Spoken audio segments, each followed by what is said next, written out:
Utaratibu wetu ni ule ule, auae kwa upanga naye ni lazima atakufa kwa upanga.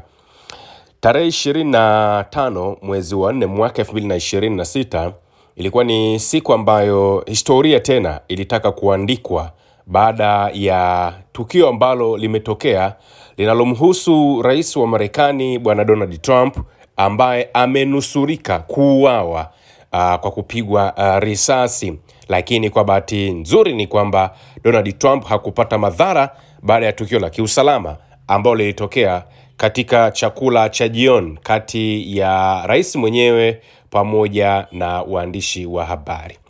Mwanamume aliyekuwa na silaha za moto na visu alivamia eneo la mapokezi nje ya chakula cha jioni cha waandishi wa habari chenye hadhi ya juu ambacho kilihudhuriwa na Rais Donald Trump na viongozi kadhaa waandamizi wa Marekani usiku wa Jumamosi. Akakimbilia na kukimbizwa katika ukumbi mkubwa kabla ya maafisa wa Secret Service hawajamzingira na kumkamata, ambapo rais hakujeruhiwa lakini aliondolewa haraka sana katika eneo ambalo alikuwepo. Watu ambao walihudhuria wengi walijitupa chini ya meza tukio hilo lilipoanza, na baadhi waliripoti kusikia milio ya risasi nje ya ukumbi mkubwa wa chini ya ardhi katika hoteli ya Washington Hilton ambako tukio hilo lilikuwa linafanyika. Afisa mmoja wa vyombo vya sheria alisema mshambuliaji huyo alifyatua risasi, ambapo afisa usalama alipigwa risasi kwenye koti lake, ambao tunasema zile ni bulletproof kwa risasi, lakini alikuwa salama, na hii ni kwa mujibu wa taarifa ambayo imetolewa.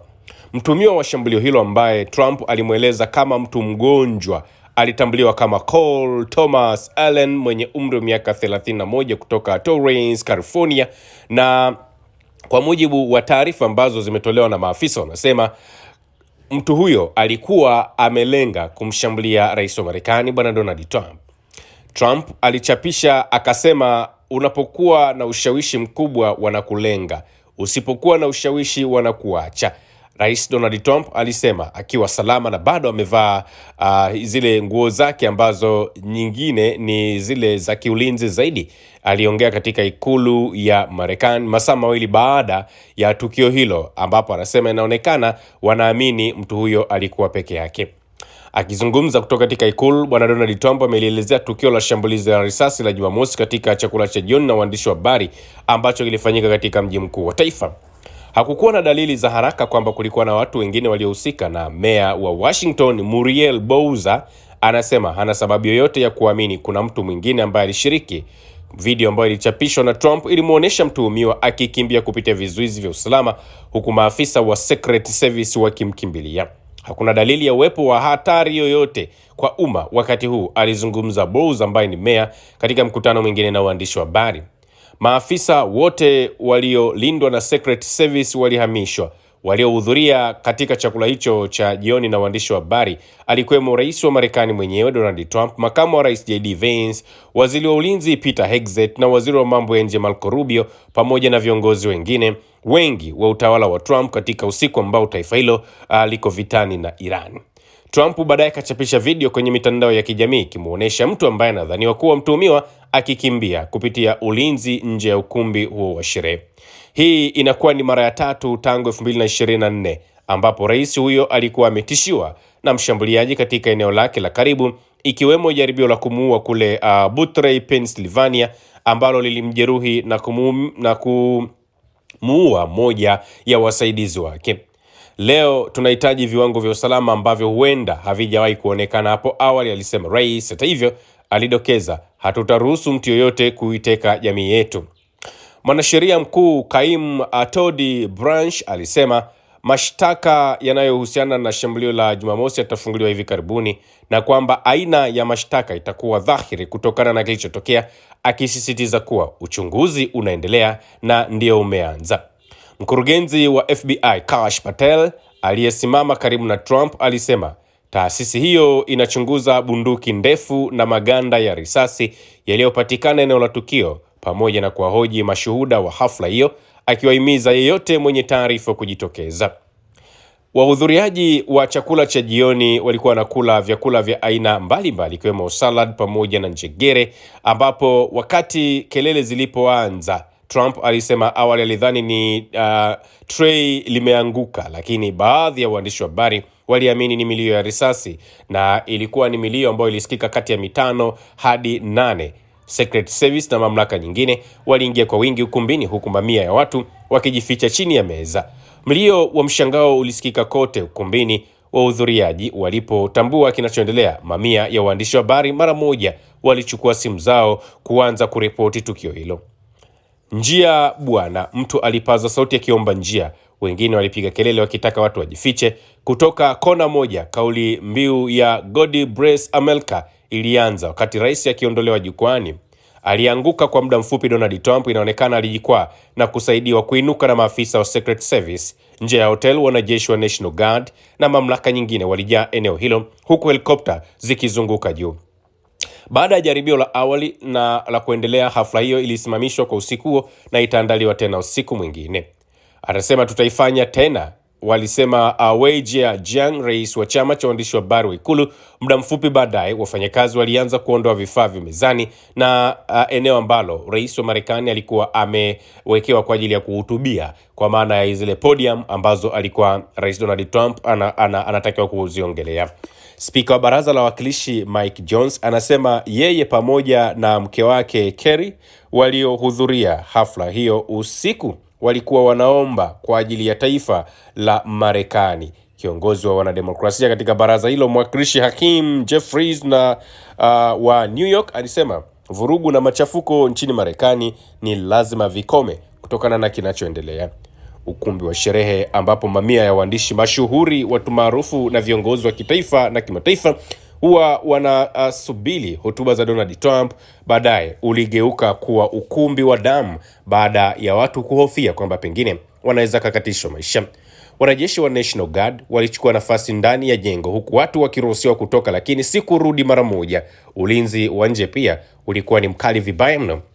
Mwakilishi wa Republican Michael Lawler, ambaye alikuwa mgeni katika hafla hiyo, alisema alisikia mlio mdogo na hawakujua ulikuwa ni wa nini, kisha akasikia vitu vingi vikidondoka. Lawler alisema hakupokea vitisho vya kuuawa mara kwa mara, na akaongeza, nadhani wanaishi katika mazingira ambayo kila mtu anatambua ni tatizo, lakini hawadhani watu wanaelewa kikamilifu ukubwa wa tatizo, kwa maana sasa hivi wa Marekani kila mmoja anaishi katika hali ya sintofahamu.